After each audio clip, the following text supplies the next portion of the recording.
நண்பர்களே ஒரு முக்கியமான தகவல். அதாவது வந்து பார்த்தீங்கன்னா, இன்ஜினியருங்க, பில்டர்ஸுங்க, அதுக்கு அடுத்து ஹவுஸ் ஓனருங்க. இவங்கலாம் வந்து பார்த்தீங்கன்னா, பெயிண்டர்லாம் வந்து பார்த்தீங்கன்னா, நெறைய பெயிண்டர் வந்து விசாரிப்பாங்க. என்ன மெட்டீரியல் யூஸ் பண்ணலாம்? எவ்வளோ லேபர் கேட்குறீங்க? எல்லாத்தையும் வந்து மொத்தமா கேட்டுக்குவாங்க.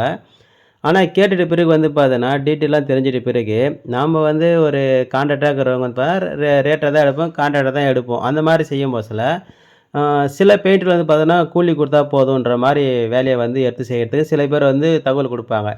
நம்மகிட்ட டீட்டெயிலா கேட்டுக்குவாங்க. நம்மகிட்ட மெட்டீரியல வாங்கிடுவாங்க. எல்லாமே நம்மள கேட்டு தெரிஞ்சுக்கிட்டு, ஆ அரைகுறையா வேலை தெரிஞ்சவங்கள வந்து வேலைய வச்சு செய்வாங்க. அவங்களும் வந்து பார்த்தீங்கன்னா, இந்த மாரி சாரம் கூட ஒழுங்கா கட்டத் தெரியாம இருக்கிறவங்கள வச்சுக்கிட்டு, ஆ ஏனோதானோமா வேலைய முடிச்சுட்டு கடைசியில வந்து குறை சொல்லுவாங்க. ஆ "ஐயய்யோ! அவங்கள வச்சு நான் செஞ்சது தப்பா போச்சு. உங்களயே வச்சு வேலை செஞ்சிருக்கலாம்." அப்படின்ற மாரிலாம் சொல்லுவாங்க. ஆ நல்ல பெயிண்டரு, நல்ல ப்ரொஃபஷனலா செய்றவங்கள வச்சு வேலை செஞ்சா பிரச்சனை கிடையாது. ஆனா, வேலை தெரியாதவங்க வேலை குடுக்கலாம், தப்பு கிடையாது. ஆனா, அவங்க வந்து எல்லாமே தெரிஞ்சிருக்கான்னு சொல்லிட்டு கொஞ்சம் பார்க்கணும். செகண்ட் கோடு இந்த மாரி பட்டி பார்க்கறதுக்கு 2 ஸ்டூலு போட்டு 4 மரத்த போட்டு ஏறின்னு ஈஸியா வேலை செஞ்சுட்டு போயிடலாம். ஆனா, இங்க வந்து பார்த்தீங்கன்னா, கிட்டத்தட்ட இந்த சின்ன ஏரியாவுக்கு 30 மரத்த யூஸ் பண்ணியிருக்காங்க. இந்த இடத்துல பூச்சி வேலை பண்ற மாரி சாரம் வந்து கட்டியிருக்காங்க. இப்ப செகண்ட் கோடு பட்டி பார்க்கும்போதுல மேல இருக்கிற அந்த கொம்பு பாருங்க, ஒரு 10 அடி ஹைட்டுக்கு நிக்க வச்சிருக்காங்க. இந்த இடத்துல நம்ம எப்படி பட்டி பார்க்க முடியும்? பட்டி பார்க்க முடியாது. அப்ப என்ன செய்வாங்கன்னு பார்த்தா, அந்த சார்பெல்லாம் அவுத்துட்டு மீண்டும் இந்த இடத்துல ஸ்டூல போட்டு ஏறி நின்னு வேலை செய்ற மாரி இருக்கு. ஆ இத கட்டுறதுக்கு 4 பேரு. அது 2 மணி நேரம் ஆயிடுது. அதுக்கப்புறம் ஒரு பெயிண்டர் ஏறி மேல வேலை செய்றாரு. ஒரு நாள் ஃபுல்லா வந்து பார்த்தீங்கன்னா, ஒரு 200 ஸ்கொயர் ஃபீட் கூட பார்க்கல. ஓகேங்களா? இந்த மாரிலாம் வந்து வேலை செஞ்சுட்டு, ஆ கடைசியா நம்ப சொன்ன ரேட்ட விட அதிகமா லேபரும், மெட்டீரியல் செலவாகும்போது தான் வீட்டுக்காரர் வந்து யோசிக்கிறாங்க. தப்பு பண்ணிட்டோம். அவரே வந்து இந்த ரேட்டுக்குள்ள செய்றேன்னு சொன்னாரு. ஆனா நம்ப எ பெயிண்டர வச்சு நம்பளா செஞ்சதால இந்த மாரி கொலாப்ஸ் ஆயிப்போச்சு அப்படின்னு சொல்லிட்டு, நெறைய பேர் வந்து குறை ஃபீல் பண்றாங்க. அப்புறம் தெரிவிக்கிறாங்க.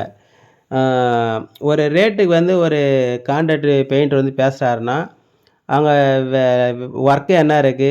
எவ்வளோ வந்து செலவு இருக்கு? எவ்வளோ மெட்டீரியல் இருக்கு? எல்லாமே பார்த்தா வந்து ஒரு போடுவாரு. அதுக்குன்னு உங்ககிட்ட வந்து உங்கள வந்து ஏமாத்தி செய்ற மாரிலாம் அதிகமா ரேட்ட வந்து எடுத்து செஞ்சிட மாட்டாங்க. இந்த மாரி 2 ஸ்டூல போட்டு அழகா நீ வேலை செஞ்சுட்டு போவாத.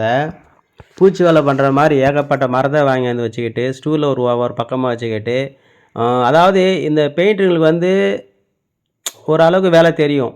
ஆனா, அந்த இடத்துல எப்படி வேலை பண்ணணும்? என்ன செய்யணுன்றது அவங்களுக்கு ஐடியா தெரியல.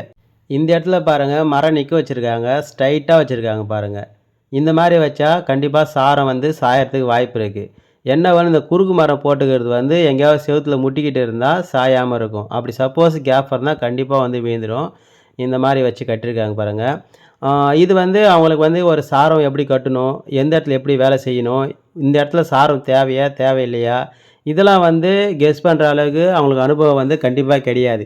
அதுக்காக தான் வந்து பார்த்தீங்கன்னா, இந்த இடத்துல ஒரு 30 மரத்த வச்சுக்கிட்டு, ஒரு 4 பெயிண்டர் வந்து கிட்டத்தட்ட ஒரு 2 மணி நேரமா கட்டுறாங்க. ஆ ஒரு பெயிண்டர் மேலே ஏறி நின்னு ஒரு 200 ஸ்கொயர் ஃபீட் தான் பட்டி பார்க்குறாரு. மீண்டும் சார் வகுக்கிறதுக்கு அவங்களுக்கு ஒரு கிட்டத்தட்ட அன்னைக்கு ஃபுல்லா வேலை ஓடி போகுது. ஒரு 4 பேர் இந்த இடத்துல வேலை செய்றாங்க. இது முழுமையா வந்து இந்த வேலைய இந்த இடத்துல முடிக்க முடியல. அந்த மாரி நிலையெல்லாம் இருக்கு. இந்த மாரி அனுபவம் இல்லாதவங்க தான் வந்து பார்த்தீங்கன்னா, லேபர் ஒர்க் மேக்ஸிமம் வந்து செய்வாங்க. அனுபவம் இருக்கிறவங்க, நெறைய பேர் வச்சு வேலை செய்றவங்க, அவங்க வந்து ரேட்டா தான் வந்து கேட்பாங்க. உழைப்ப குடுத்து வேலை செய்றவங்க வந்து, அவங்களுக்கு ஐடியா வந்து அவ்வளவும் இருக்காது. அவங்க வந்து லேபரா செய்றதுக்கு வாய்ப்பு இருக்கு. ஆனா உழைப்பையும் குடுத்து, டேலண்ட்டையும் குடுத்து வேலை செய்றவங்க ரேட்ட தான் கேட்பாங்க.